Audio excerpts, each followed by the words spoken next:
ഞാൻ സെൻസസ് എടുക്കാൻ വേണ്ടി വന്നതാണ്, ജാതി സെൻസസ്. ആ അറിയാം.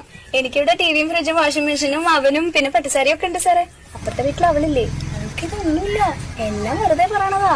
ഇതൊക്കെ എന്തിനാ നിങ്ങൾ ആദ്യം പറഞ്ഞത്? ചോദിക്കുമ്പോ പറഞ്ഞാൽ മതിയല്ലോ. ഭർത്താവ് എവിടെയാണ്? അകത്താ സാറേ. ഭർത്താവ് അകത്തിരിക്കുകയാണോ? പുറത്തേക്ക് വിളിക്ക്. അയ്യോ ആകത്തല്ല, ജയിലില്ല. അയ്യോ പാവായിരുന്നു, രണ്ടുപേരെ കൊന്നു, അത്രേ ഉള്ളൂ. ഇപ്പൊ 7 വർഷമായി അവിടെയാ. അതെയോ? ഈ വീട്ടില് നിങ്ങൾ ഒറ്റയ്ക്കാ താമസം? ഏയ് എന്റെ മോനുണ്ട്, അവനിപ്പോ 4 വയസ്സായി. ഭർത്താവ് 7 വർഷമായിട്ട് ജയിലിലാ പറഞ്ഞു, കുട്ടിക്ക് 4 വയസ്സ്. അതെങ്ങനെ സംഭവിച്ചു? അതാളെ ഇടയ്ക്കിടയ്ക്ക് കരോളിന് വരുവേ. കരോളോ?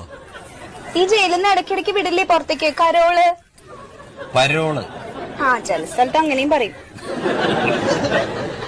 ശരി, പേര്? വത്സല.